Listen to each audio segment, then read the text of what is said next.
Selamat pagi, Cikgu Fuad. Okay, selamat pagi Cikgu Chiu. So, as we know, you are teaching 4 Permata. So, we know that 4 Permata is actually the best class here in SMK Serikuku. How many students are there in your class? The number of students in that classroom now is 26 students. Okay, 26 students. Ini memang pelajar yang tahap pencapaian dia mereka lebih tinggi, of a higher proficiency in terms of English language. So I presume most of the PdPc being carried out in the classroom should be quite okay, should be quite smooth. But however, I still need to ask you this question: do you face any particular problem in the 4 Permata classroom? Okay, yes, it's true that the students are mostly very good in English. There are some students who are not that good, but I would assume that in general, they are able to comprehend and also converse in English. The problem that I have in the classroom is that most students are not willing to ask questions during the lesson or after the lesson. Look at MG2 Standard 4. I think aspect 4.6, in which the criteria is focused on student, okay, murid sebagai pembelajar aktif. Okay, di mana kriterianya ialah murid perlu bertanya soalan. Okay, so if the students are not answering question in the classroom, so I will not be able to achieve this aspect. Okay, so usually I would assume that in the end of the class that students understand my lesson.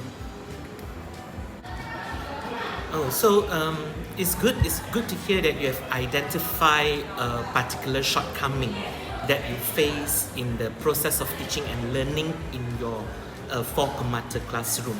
Yeah, it's actually very true that we have to focus on our SKP MG2, murid sebagai pembelajar aktif. As we can see here, because based on the rubrics, okay, murid perlu melibatkan diri dalam proses pembelajaran dengan mengemukakan soalan berkaitan isi pelajaran. So in order to get a 4, this particular criteria must be fulfilled. So now, can we conclude that the current reality that you're facing now is that your students in 4 Permata, they don't ask questions in the classroom, which cause difficulty in you identifying whether they have fully understood your lesson or not. Okay, so now Fuad, based on your potential problem, so what is your hope, okay, or what we call the goal that you hope to achieve in your classroom?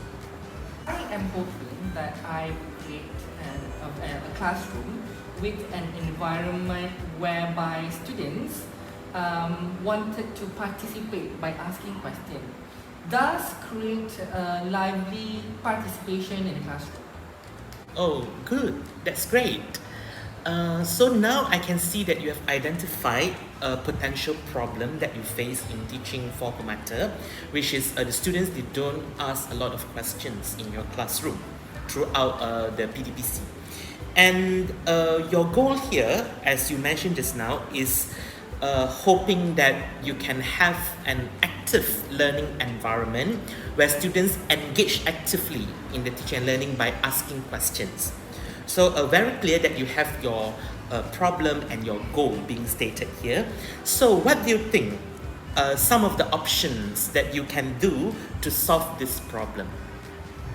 Several ways that I think that can counter the problem. Okay, number one, perhaps I would want to force them to ask questions, in which I would make it compulsory at the end of the lesson that students will have to come up with a question.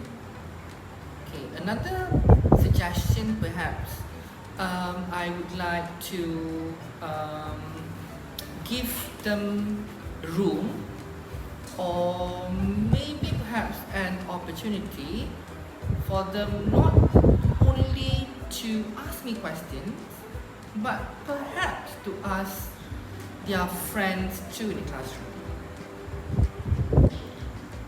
Okay, good. So I can see that you have stated two options. Okay, let's talk about the first option first. Let's analyze one by one. So the first option, you say that you want to make it compulsory for your students to ask questions in your class. So I just have a question for you. Do you think that it is authentic learning when we force our students to ask questions in our classroom? What say you? Okay, yes, you got a point there.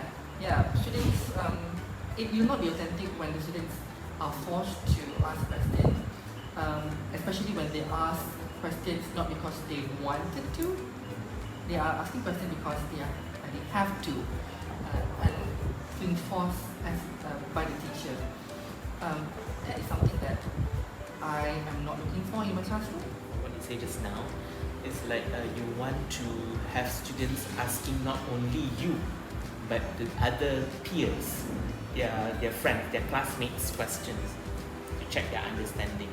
Can you tell us a little bit more about that? Okay, most of the time we ask questions because we don't understand. But in order for a person to create a question, they need to understand the content first, right? So they need to understand the content and then they will create the question. So when students ask another student a question about the thing that they just learned, it actually tests them whether they understand the content that I as a teacher teach or not. Okay, I agree with what you say just now regarding your statement that students, they ask questions not because they do not understand, but actually because they understand the content of the lesson. Then only they are able to ask questions. I agree with that. But my only concern now is what kind of support or scaffolding are you going to give your students? Because as we know, making questions is not easy. So how are you going to prepare them to ask their friends questions? In order to prepare them to be able to ask questions during the lesson, number one, I would have to model asking questions first, so that they know examples of the right question to be asked during the lesson. And another way is that I would have to make grammar lessons, particularly on how to create questions. Great. So just make sure that before the particular lesson that we're going to conduct after this, you have to have a grammar lesson beforehand, teaching them particular structures that they need in order to form questions. Just a reminder, you have to always make sure that the questions that they ask during the lesson are relevant to the teaching content. That's very important. Yeah, very true. Yeah. I do agree with you. I will definitely do that. Questions. How are you going to perform in class? That means they ask their friends questions. Yeah, I mean like doing activities, like wanting them to create another question and It's ask just that them. we have to monitor that. Yes, correct. We have to monitor how many questions that they ask and how effective their questions are. Yes. We have to monitor during the PdPc. Correct. Definitely. Wonderful. I think it's quite a brilliant planning that we can observe here. So just let me summarize what you have said just now. So your particular problem that you have identified in your four-tomato classroom is students do not ask a lot of questions during your class. Correct? So your goal is you hope that you can have an active learning environment for the students where students ask questions freely in your class. Correct. So you mentioned two options. The first one is making it compulsory for the students to ask questions, and which we figure out the drawback there. Yes. So can we say that it's out for the first option? Yeah. And when it comes to your second option, which we are going to choose, okay, where you are going to give opportunity to your students to ask their friends questions. But just we have to make sure that we really have to monitor their questioning during PdPc to see whether their question and answer really take place accurately or not. So I think that's it. Thank you, Mr. Chu, Thank you. for your help. Yeah. I will definitely do that and focus that in my next class. Yeah. Thank you very much.